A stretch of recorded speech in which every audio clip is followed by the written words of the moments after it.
Hey everybody. Well, this video is really late, but I figured you guys all had plenty of time to do you know, on the previous week's practice. We haven't really left out, but there's a couple things that I really wanted to talk about that I decided I was going to make this video anyway. So whether the challenge is over or not doesn't really matter. Here it is. So we talked a lot about um, practice, making a practice. And one of the things that I wanted to talk about a little bit is that it's important for you to have created for you a core practice. And a core practice is sort of something that you consistently do over and over and over again. And the reason why you want to have a core practice is because you want to have something that is sort of a base that you can build everything else on, okay? Because, if you're trying a little of this and a little of that and a little of this and a little of that, you're going to get a little of this, a little of that, and it's very difficult to make progress in terms of where you're going. So in the case of Reiki, I recommend that you sort of look at what's really important. And what is Reiki really about? Well, Reiki is about becoming more mindful primarily. And the way that we do that, how do we do that? Well, the precepts actually are, which we haven't really talked about up until now, are a fantastic way to understand how to become more mindful. And I could make 12 videos on the precepts alone, okay? But I'm not going to do that because that's, we can make 12 videos. And this video is not going to be about the precepts either, but it is going to be about the precepts in action when I get to it. But so you can look at the precepts as a core practice, which I think is great. But I find that there's a lot of practices you can do with the precepts that are thing. But I think a better core practice is about being connected with your hara. So, you should be doing some sort of breath practice with the hara, whether that be just Joshin Kokuho, or whether that be Hatsureho, which is sort of an expanded version of Joshin Kokuho. Obviously, you can do some hands-on healing, of course. I find hands-on healing can be a very powerful core practice, but the problem is that, hands-on healing tends to be kind of I know a lot of people do hands-on healing, and they go, oh, I'm going to do some hands-on healing. Da, da, da, da, blah, blah, blah. How you doing, John? Yeah, it's great.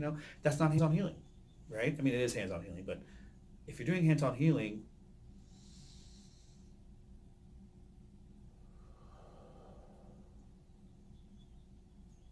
that's very different than, hey, how's it going, John? You see what I'm saying? So you can make any of these things. And that's the thing about Reiki that's so awesome, is you have 5 pedals, if you will, or 5 wheels, or 5 paths, or 5 whatever you want to call it. You've got the precepts, which we've talked a little bit about, but not really went over. And I want to go over a bit more about that this time in this video here in a second.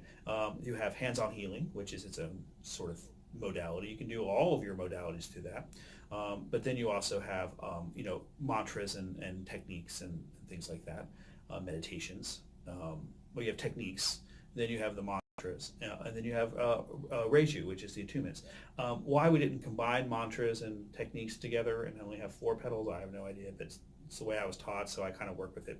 I kind of see the techniques and the mantras as just another technique, but the mantras are kind of their own sort of path as well, which you get that in second degree. So if you're not a second degree practitioner yet, you might not have any mantras or chanting or any of that kind of stuff. But and I've taught something from all of these 5 petals the entire time, right? So that's pretty awesome stuff right there. So last week we talked about Joshin Kokuho, and we talked about reiji. I think reiji is a very underrated technique that is oftentimes not taught, and it's probably, in my opinion, probably one of the most important techniques in the entire system, obviously, really. And reiji is basically just getting yourself out of the way completely from the work and allowing the work to be pure and sort of surrendering it. It's really about surrender. I don't mean surrender in the sense of like, oh, it's some battle I have to give up. I mean surrender in terms of taking that step back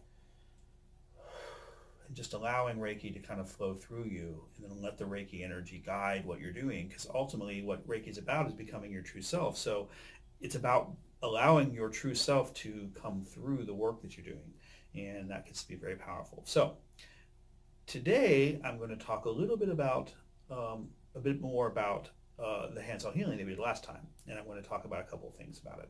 So we mentioned the precepts, and I'm not going to make a long video about the precepts because I can make a much longer video about different aspects. The 5 precepts, are pretty simple, really. I'm just going to talk about a very short sort of thing here. But I don't want you to think because I'm talking about it in a short way that it is not an important thing. It is the basis for everything. I mean, anything that you're doing in life, no matter what it is, if you just take the lens of the precepts and hold it up, it will oftentimes solve your question about things.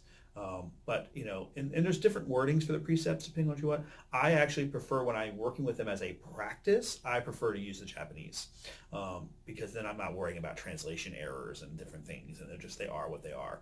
But basically, they're directions, they're precepts, they're suggestions on how to do it. And there's a whole thing on the internet. You can look at Yusui's monument. I mean, literally, these precepts are carved in stone. It's kind of hard to argue with them, really, honestly. So basically, they usually go like this, just for today, dot, dot, dot, dot, dot. Or as I prefer, to just skip just for today. Yes, that's fine.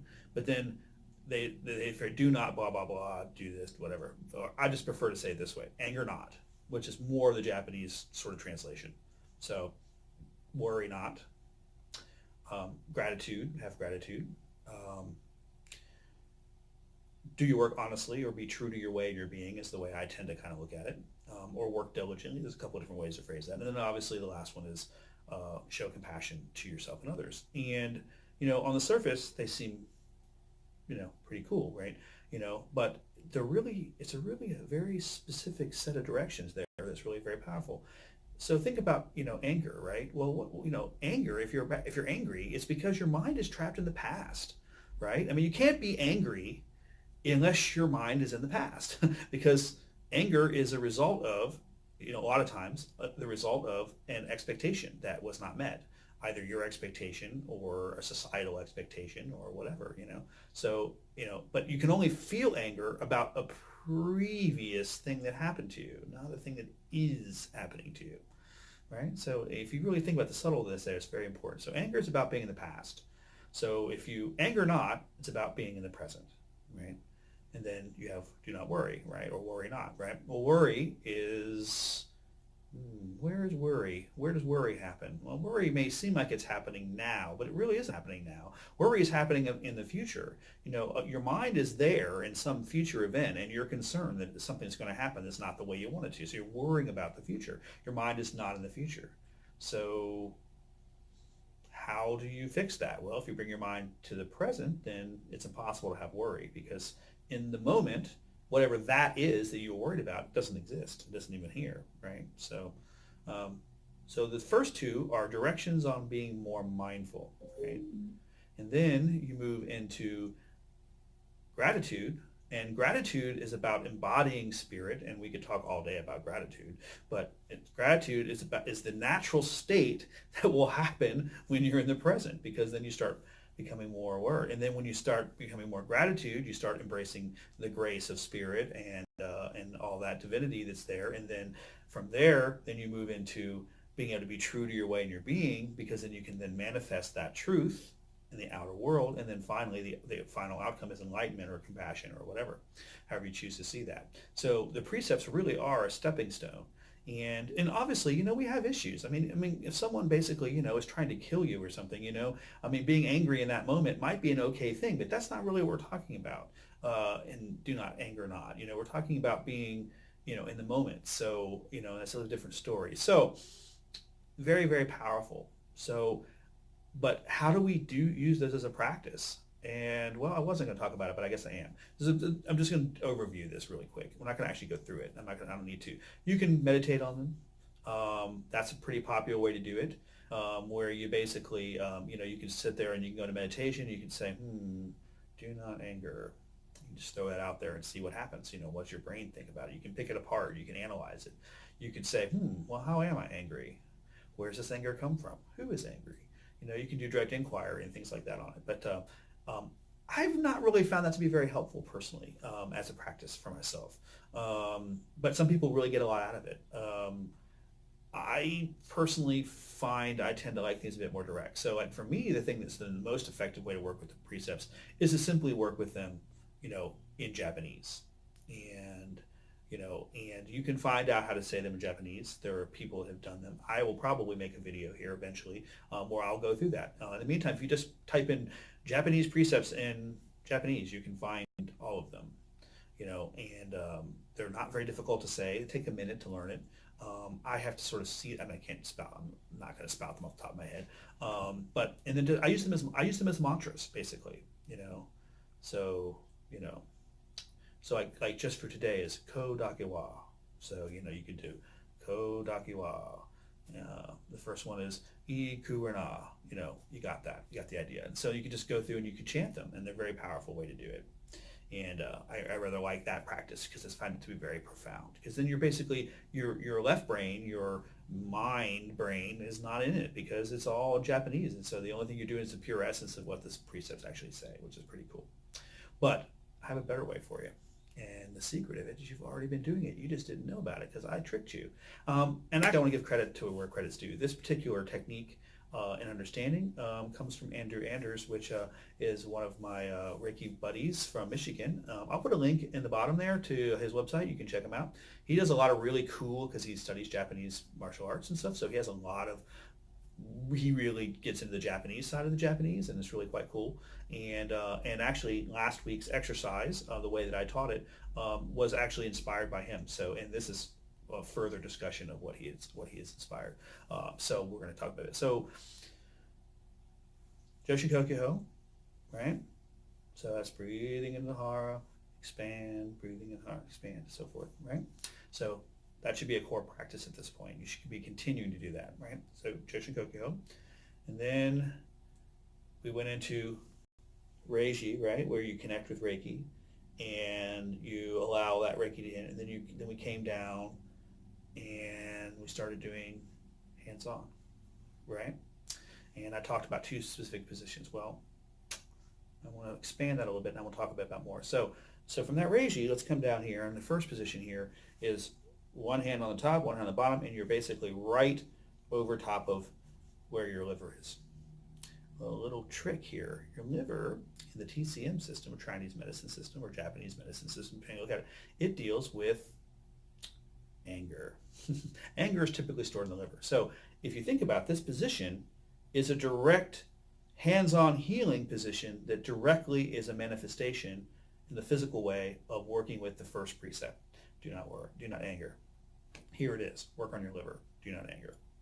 So you're basically doing the precepts without even realizing it. And then move over and do the spleen, which is on the other side.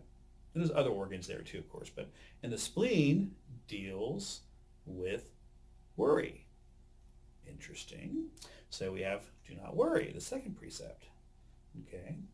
And then you can come in and do the next one right in the middle. So now you've sort of come across, and now you're in the middle. And you're working on your heart. Well, that's kind of where I think gratitude comes from, right? I'm grateful, so it's a very heartfelt kind of thing, so I'm doing that. And then grateful, and then of course being true to your way you're being is something you should be doing through this whole thing, obviously. And then finally, you've got, the last one, compassion, which is also a heart breath thing. So you can go back to this position where you have your hands like this. You can do some mantras, some mudras.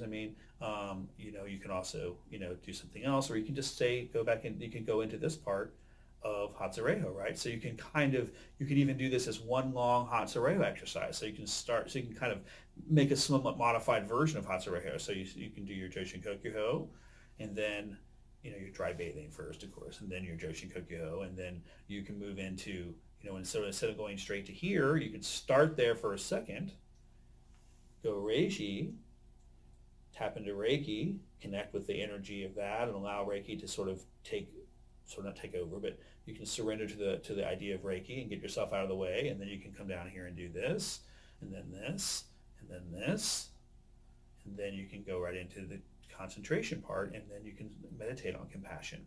You can even then do a metta practice or something like that, where you're basically sending loving compassion to other people.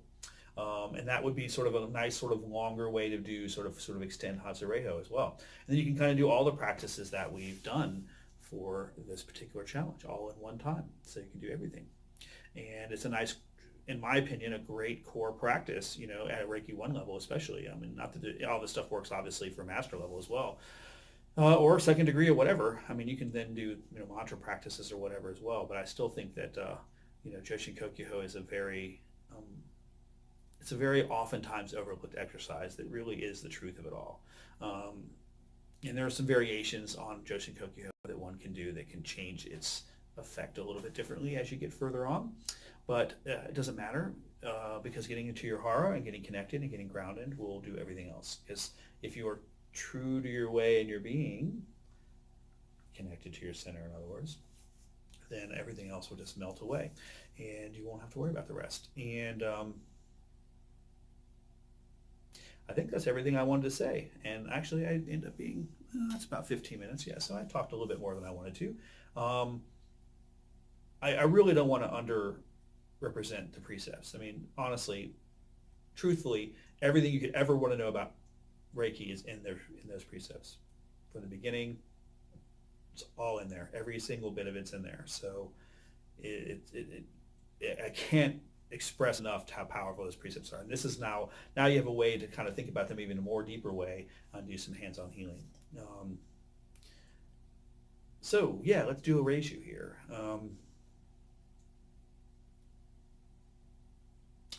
I'm going to do something. No, I'll just do it. I'll just do a standard reiju. I have something else I want to do online for something a little bit later. Maybe I'll do it for the group later. But so go ahead, and we'll just kind of go do this real quickly. So just do some Kenyokyo. So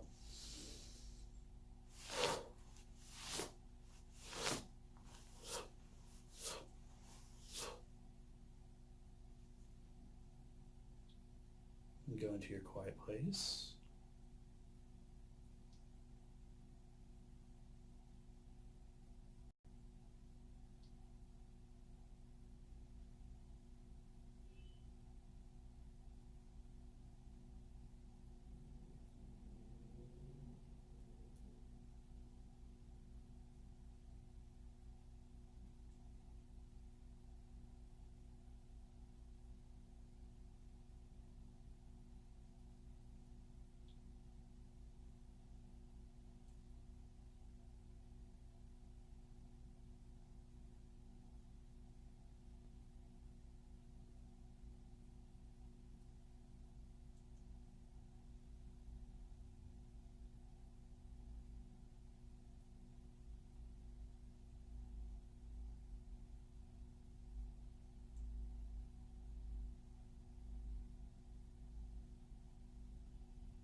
everybody. Hope you enjoyed the reiju. As always, thank you for watching. Feel free to like, comment, share, etc., etc. I look forward to seeing you again in the future. Have a blessed day.